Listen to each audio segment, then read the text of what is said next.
It's time to eat. What are you hungry for? Sit down and get ready to consume an abundance of fantasy football knowledge from Ross Tucker and Joe Dolan. Feed me now.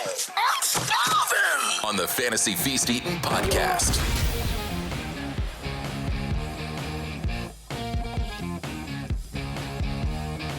Yeah, let's eat, baby. It is the Fantasy Feast Eating Podcast. We are, of course, presented by DraftKings. Two important notes on that.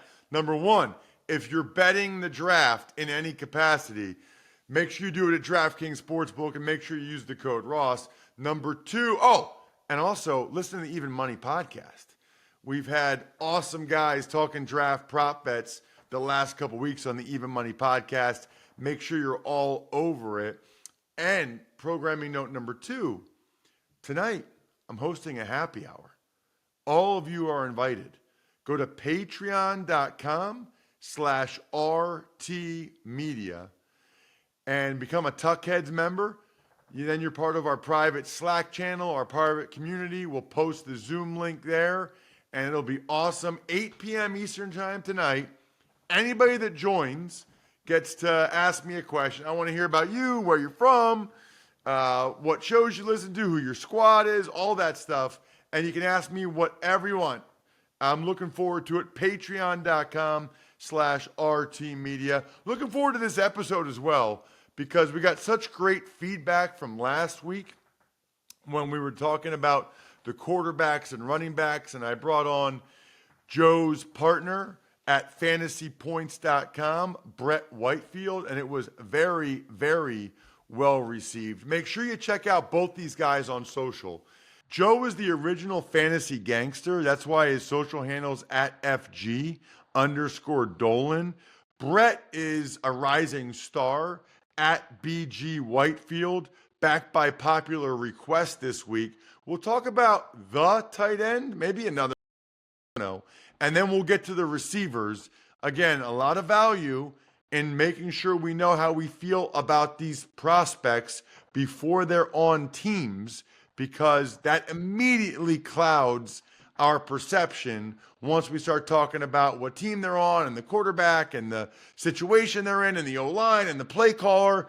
Let's get a little bit of knowledge here dropped on what these guys are like as players first. I'm at Ross Tucker NFL on social media. We are at Ross Tucker Pod. Absolutely love those of you that check us out on YouTube, youtube.com/Ross Tucker NFL, as well as those of you that take advantage of any of our sponsors, rate and review the show, spread the word on social media. It's all amazing, just like Brett Whitefield.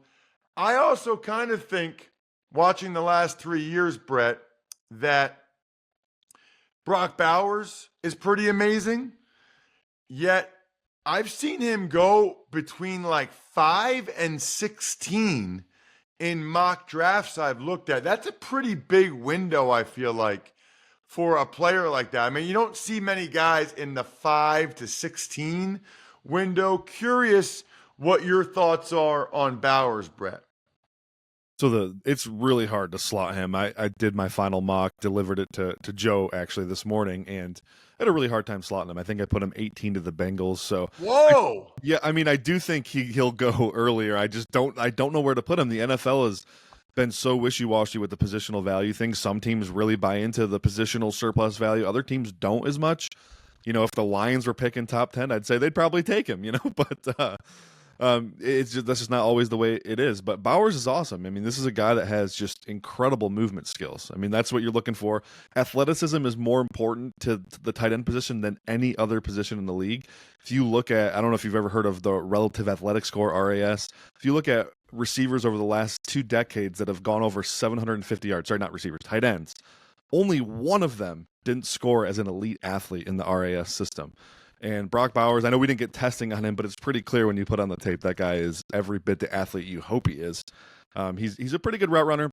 Ross, there are some concerns with his production profile, just being honest. I think like 70% of his receiving yards in college came on gadget-type plays or slot wheel routes where he's lined up on a linebacker and just takes him deep. So there isn't a whole lot of nuance to what Georgia was asking him to do. We just can't really penalize him, though, for not being asked to, get out there and run routes, play in, play out. So, Well, you can't because you didn't penalize J.J. McCarthy for them running the ball on 3rd and 12 last week, so you can't penalize him for what he wasn't asked to do either. Which, by the way, I am firmly in that camp. You know, Michigan ran the ball a lot because John Harbaugh likes to run the ball a lot. I mean, you know, like Georgia used Brock Bowers. However they used him, it worked because I felt like every Georgia game you ever watched for 3 years, he was a dominant player. Joe, I feel like you've told me for years that rookie tight ends aren't worth nothing in fantasy football. Did Laporta change that? I mean, Pitts had a pretty good rookie year too, right? Yeah, Pitts had a great rookie year. The problem was he was allergic to the end zone. And then Arthur Smith was allergic to getting him the football. So Pitts had a great rookie year. Obviously, dating back, Rob Gronkowski had a great rookie year. We've had guys like Jordan Reed ended up having a good year years back. But Sam Laporta has now kind of set the standard, right?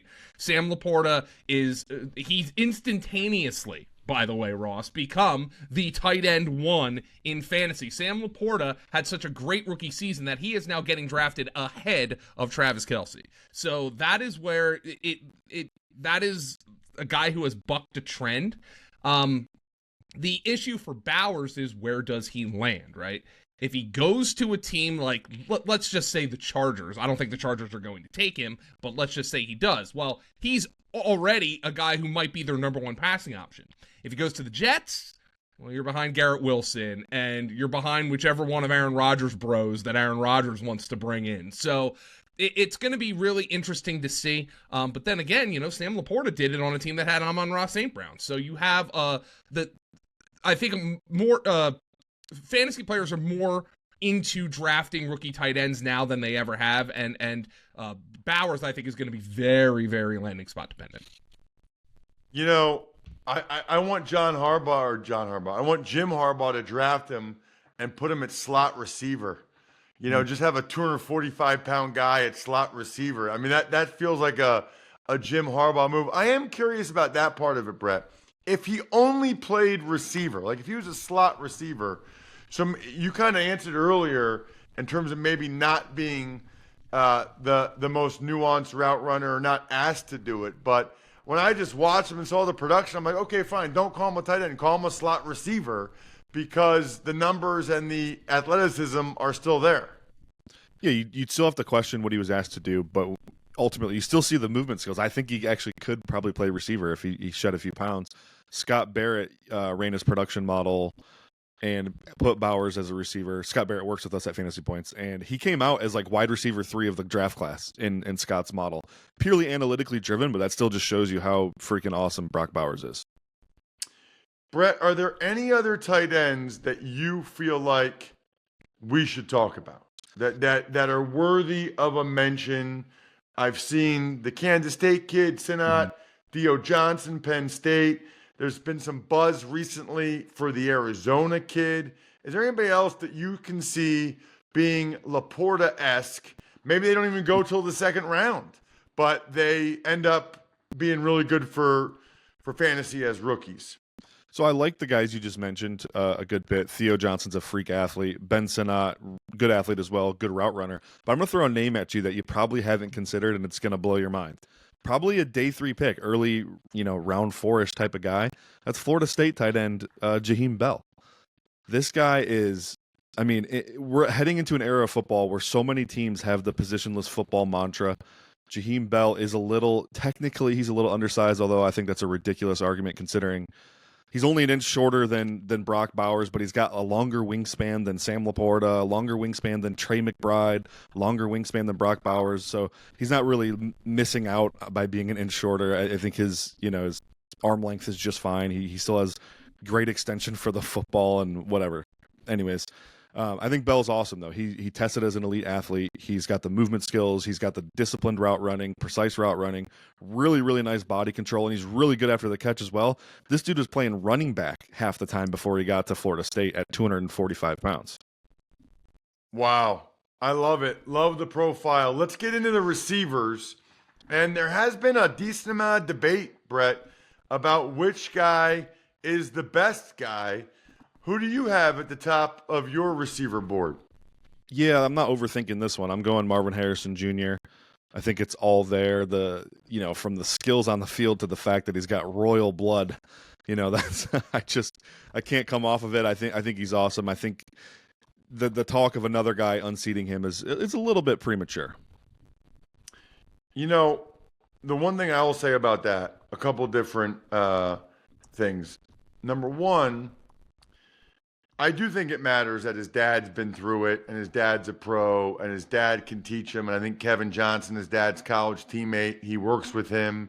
I think it's fantastic that he's just been working on his game this entire offseason rather than all the draft stuff that doesn't really matter. And I will say this, I've read some of the reports out there about some concerns about Malik Nabers. Feels like Marvin Harrison Jr. is the opposite. Like he's been a pro since he was in high school at St. Joe's Prep in Philadelphia, meaning the way he's conducted himself and no concerns in that regard. Just like I have no concerns about what I'm going to be drinking tonight on the happy hour at patreon.com/RT Media. It's going to be Labatt Blue Light because it's delicious and I like to drink it with friends like those of you that join me tonight. Living life to the power of we. Always enjoy responsibly. Beer, Labatt USA, Buffalo, New York. Okay, so if you like Harrison Jr. as the top guy, there's two more guys that people really like, Malik Nabers and Rome Odunze. Who do you have next? I have Odunze next. I think he's actually a lot closer to Marvin Harrison Jr. than Malik Nabers is. We can get into Nabers in a second, but Odunze he's a throwback X-type receiver. He can also be a big slot and operate that way. But this guy, there isn't anything you can't ask him to do. He's awesome after the catch. He's got elite movement skills, great athlete. He's got that. You see that track and basketball background when he plays. Really, really good route runner. Maybe one of the most precise route runners in the draft class. You see that body control pop when he's running those routes, when he's in the air, freaky acrobatic in the air. And then he's also just an incredible, the developmental track record he has shown is awesome. He's gotten better each year. He could have came out last year and probably still would have done well for himself, but he decided to go back to school and now he's going to probably find himself in the top 10. I love that developmental track record that shows that there's a guy continually working to get better. On top of that, he had a lot of target competition in Washington with Jalen Polk and Jalen McMillan. The fact that he put up the season he did with those guys also commanding a lot of targets, I think is really impressive. All right, I want to get Joe's thoughts on rookie receivers, especially top 10 guys, in a minute. But you're the guy that I want you to talk about Nabers because he's the last guy that most people think end up going in the top 10. I've seen some people, might even be Daniel Jeremiah, I've seen some people that have Malik Nabers as the best player in the draft, Brett, which is, you don't often hear that about a receiver. Right. He's got all the physical tools you look for in a receiver, especially the NFL is kind of shied away from that traditional X-type role to be the number one in a team. And they've really prioritized that short area quickness, that elite change of direction stuff. And that's Malik Nabers to a T. My only real pause with him, Ross, is the production profile is actually a little fraudulent. When you see the way LSU used him, college defenses play pretty much two high safety looks all the time. It's this real relaxed coverage, typically quarters. Malik Nabers was able to exploit that because what you get is free access into the second level. He gets one-on-one with the safety who's kind of flat-footed, playing that that match or relate coverage, and Nabers just destroys him every single time vertically. We saw similar guys win similar ways like Elijah Moore and Wan'Dale Robinson and Tutu Atwell. They all were used very similar to Malik Nabers, and I'm not saying Nabers can't be a good pro because those guys haven't worked out. But if you're going to prop him up because of that production profile, I think it's important to shed some context on why he achieved the things that he did. That said, all the physical traits are there. I think he has the potential to be an excellent route runner. He's a little lackadaisical, a little undisciplined right now, but you see the ball skills, the contested catch ability, and the run after catch stuff. He actually kind of reminds me a lot of former LSU receiver Jamar Chase, who was a very similar build to Malik Nabers. Interesting. You didn't talk much about Marvin Harrison Jr. You just talked about him being obviously your number one guy. What do you see from him as a rookie? What do you see from him? Is there a comp for him? Because he's a different player than his dad was. Very different, bigger, I would say more explosive, athletic package you're getting there. The thing I love most about Marvin Harrison Jr., he's the most battle-tested receiver maybe of the last 5 to 10 years in press coverage. So teams will come up and press him. He has an extremely developed release game. I'm not going to break down every release type he put on tape, but he's got about 5 or 6 go-to release types that win him the route early in the stem, and that's just what he does. And I think, as a guy who's going to likely be asked to play the X, people are going to come up and try to press him. He's going to have to deal with physical quarters, and he's already got the track record to say he can win every single time doing that. I would say press him at your own risk because he has the juice. Once he's hip to hip on you, he's taking you deep, and he's winning that rep. Furthermore, he does have that body control to, sink his weight down and slam the brakes and, work those free yards on hitches and comebacks and stuff like that. So if you're going to play off of him, I think that's a huge risk as well. I mean, he's a do-it-all guy. He was asked to do mostly the vertical stuff at Ohio State, but I think he's shown the ability to run the dig, run the basics and the slants and be a screen merchant as well. Joe, talk to us about receivers in the top 10. I don't know. I guess off the top of my head, it feels like more and more of them have been doing well. We've been getting more rookie production, but I'm always probably just thinking about the ones that have worked out, not the ones that haven't. So, Ross, first and foremost, rookie receivers produce for fantasy. That doesn't mean every rookie receiver produces for fantasy, but rookies produce for fantasy. This past season, we had 2 rookies inside the top 20 in fantasy points per game. What's going to be interesting, though, and that speaks to the rest of the depth of this class, is of those guys, both of them were day 2 and day 3 picks, Tank Dell and Puka Nacua. And this class is very deep. But let's go back to 2022 with rookie receivers. Garrett Wilson, he produced. We had Drake London probably would have produced if Arthur Smith was content on getting him the football. But Garrett Wilson and Chris Olave in 2022 each produced as top 36 wide receivers, meaning in a 3 wide receiver league, those guys were starting every week. In 2021, Jamar Chase finished as the wide receiver 5 on the season. Jalen Waddle finished as the wide receiver 14 on the season. So those guys were every week starters in 2021. In 2020, obviously Justin Jefferson had the phenomenal season when he finished as the wide receiver 9 by fantasy points per game. But also, Brandon Ayuk was the wide receiver 19 by fantasy points per game. So wide receivers going in the first round, these guys are expected to produce right away, and very often they have produced. So with this level of, and then you also have to look at the fact that if Marvin Harrison goes to the Cardinals, the only real target competition he has is Trey McBride. If Rome Odunze goes to the Giants, I don't even know what target competition he has. They have nothing there. So there are going to be opportunities for these guys who are getting drafted in the top 10 to come into roles where they can essentially usurp the number 1 target role. So yes, these guys should be expected to produce, and the track record has been of them producing. You discussed earlier about how tight ends, really rookie tight ends, those guys producing is more of a new trend. Rookie wide receivers, the track record's there. These guys can produce in the right situations. There's a bunch of other receivers this year, Brett, and I'm curious if there's another guy or next guy that clearly stands out to you. I've seen a lot about Brian Thomas. I've seen a lot about A.D. Mitchell from Texas. There's even been some people that think there's a chance Ladd McConkey from Georgia sneaks in to the first round. Ladd McConkey feels like a Ram, I don't know, somebody in that scheme at least. Yeah, there's a ton of guys. I have 18 day 1 and day 2 grades on receivers this year, which is the most I've ever had. I think last year was the previous record of 16, so this class even better than last year. And then we're also super top heavy. You mentioned Brian Thomas Jr. I can just blow through him really quick. I think from a trait standpoint, he's everything you want in a receiver. Reminds me a lot of DJ Chark, another former LSU guy, where he's just got that just insane vertical explosiveness, that linear skill set that's just so freaking good. His ability to track the ball in the air is awesome. I think he's an instant deep threat, makes a team better with his deep catching ability.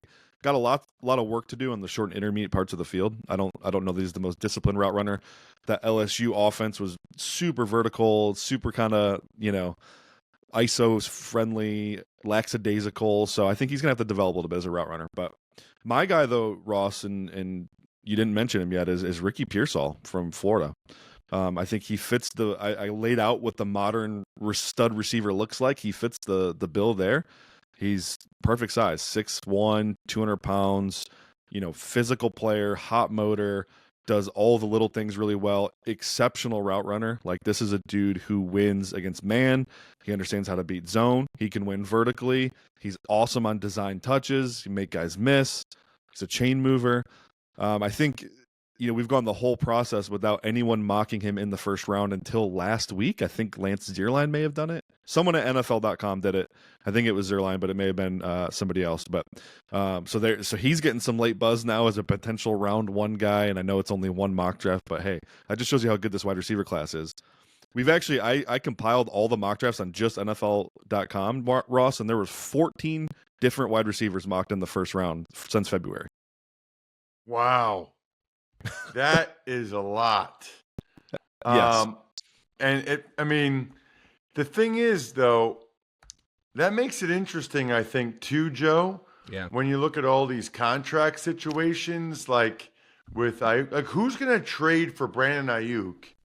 Why are you going to trade for a guy that wants $25 million a year when you might be able to draft a guy on a rookie contract for 5 years who might be as good? Yeah, especially in that Niners scheme. And then, of course, Ayuk's going to have to wait to see if maybe these guys aren't good. Maybe a team takes a Jalen Reagor, and they're like, crap, we messed that up. We better trade for somebody. But really, this is like, Ross, you ever go to like a pizza place that just has like 30 pizzas just lined on top of each other, but like, there's like you've got the plain pizza, you got the margarita pizza, you got the pepperoni pizza, you got the meat lovers, you got the mushroom pizza. Then you get into like the buffalo chicken pizza or the chicken bacon ranch pizza. And you're like, you know what? These are all pretty good. I'm in the mood for the chicken bacon ranch pizza today. That's what this wide receiver class is, right? It's what is your flavor? What is your preference? Because you might stay completely away from the chicken bacon ranch pizza, but your buddy, he's going for that. It's all going to be like, does Ricky Pearsall land with a team that's going to accentuate his skill set? Does Ladd McConkey land with a team that's going to accentuate his skill set? Does Xavier Legette from South Carolina land with a team that's going to accentuate his skill set? What are you looking for, man? What do you like on your pizza? That's this wide receiver class, in my opinion. Man, there are you got to explain something to me, by the way. Because, Brett, I don't sit there and study and watch, all these guys tape, or I'm not going to pretend I do.